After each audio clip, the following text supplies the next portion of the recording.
So we want to, before we open this to conversation with you, and we are about to do that, we want to just show you briefly, sort of demonstrate to you how thoughts do turn to things, or in a more expanded way of saying it, how the vibration that is the source within you, in your vortex, how does that accomplishment, how does that expansion, how does that knowledge, how does that fabulous vibrational creation, how does that become a vibrational reality in your experience, where you can devour it through all of your physical senses, where others can then observe the power of your creation? How do you demonstrate how the energy that creates worlds has flowed through you? How do you demonstrate what your tapestry is, what your ideas are, what you have carved out, what you have uniquely created? How do you turn those ideas to the manifested version? Here's how.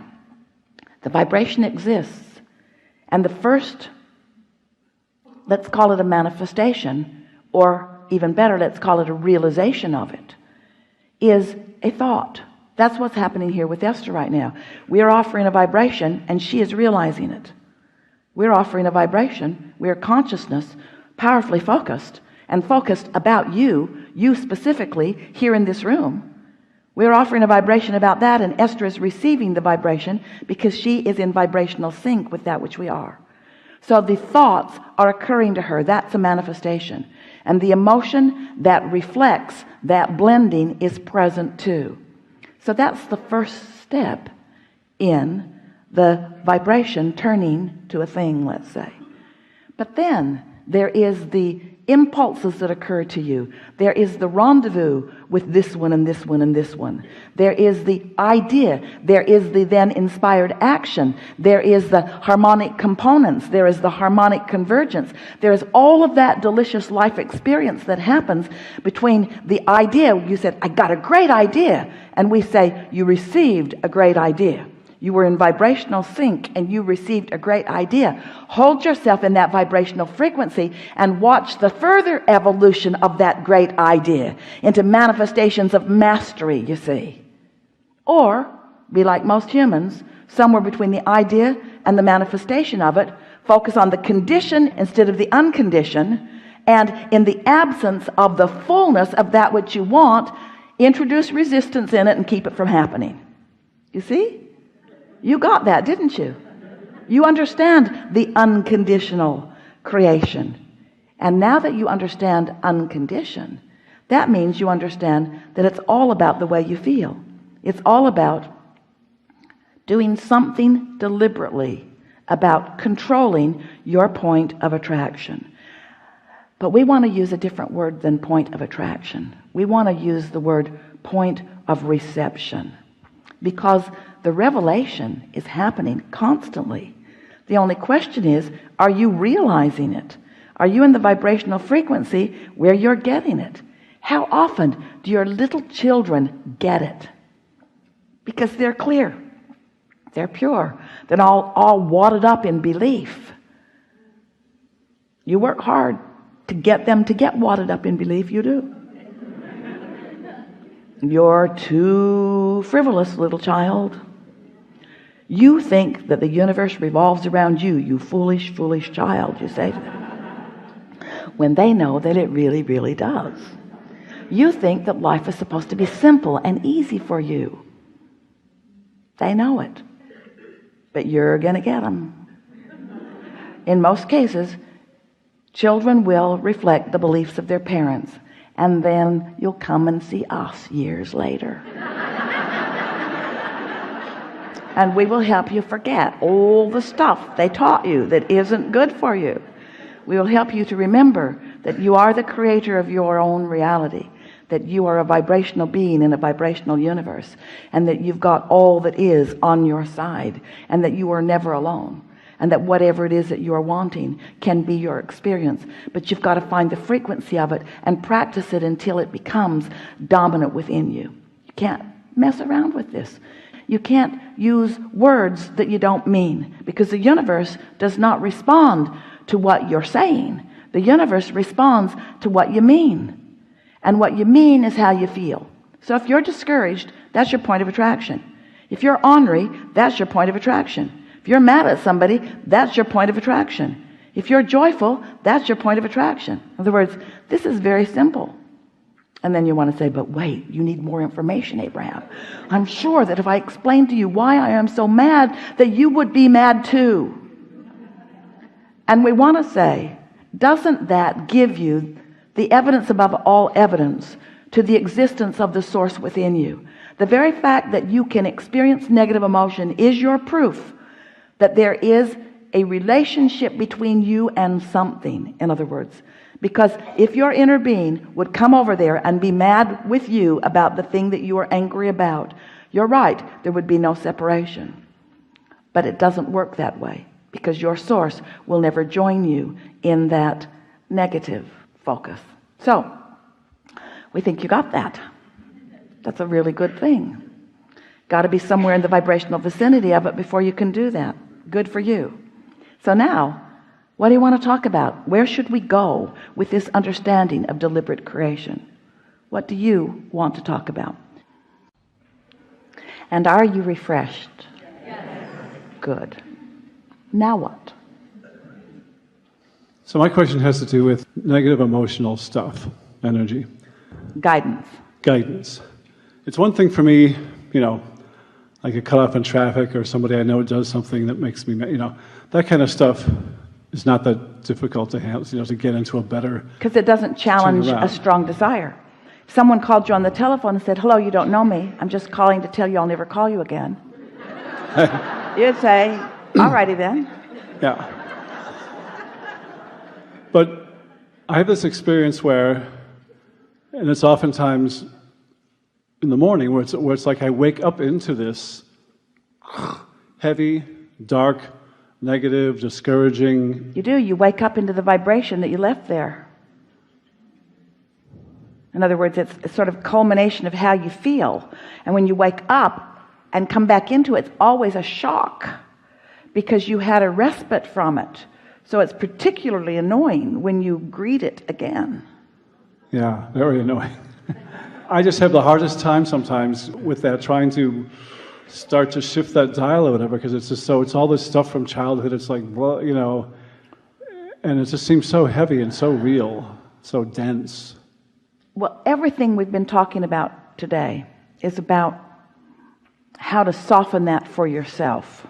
We have some questions for you. Do you acknowledge that negative emotion is guidance? Yes. And the reason that it is because part of you doesn't feel that way and part of you does. And that discord is about that discord. Yes. So does it then follow that since it's such strong, dense, hard-feeling stuff, that there really is a strong difference of opinion between what you've been assuming and what really is? Yes. That does follow, doesn't it? Yeah. So if you could, in the early stages of recognizing that you're starting to go there, if you could say to yourself, my inner being isn't in agreement with me, I wonder what my inner being is thinking about this. Or if you could go to bed with the intention of, when you get up, starting on subjects that are easier. One time someone said to us, Abraham, it doesn't feel to me like I'm thinking my own thoughts. It feels like my thoughts are thinking me. And what he meant was, there's this momentum, as you just said, that it's hard to overcome it. But it isn't hard to overcome it. It's just a train can't be going 80 miles an hour that way and all of a sudden go 80 miles an hour that way. It would be bad for the contents of the train.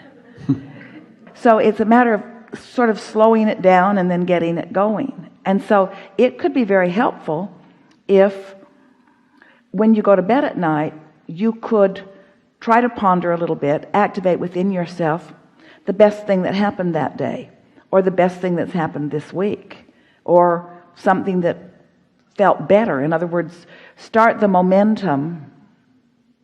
And then in the morning, find something that feels better. In other words, we know, because we can feel you and we know what's in your vortex, we know it's not all dark, and we think you're holding yourself to very strict standards. Esther does that too. When something is out of whack with her, she feels as bad as if she'd killed someone. In other words, you don't take negative emotion very well when you want to be in alignment. Yeah. So the first thing that we're encouraging you to do is stop beating up on yourself. And next, don't emphasize the parts that are troubling. Instead, emphasize the parts that are less troubling. And don't try to take such big leaps. Don't beat up on yourself that you're not waking up feeling exhilaration. Exhilaration is going to come once momentum has been allowed for a while. So when you first wake up, what do? Do you set an alarm? Yes. Do you wake up to an alarm? Most of the time. So the alarm is sort of interrupting. It's interrupting something that is more peaceful. Esther has been wearing a Fitbit because she's enjoying keeping track of how many steps she is taking. And her Fitbit tells her how many steps she is taking, and 10,000 is so easy to do. But it also registers her heart rate.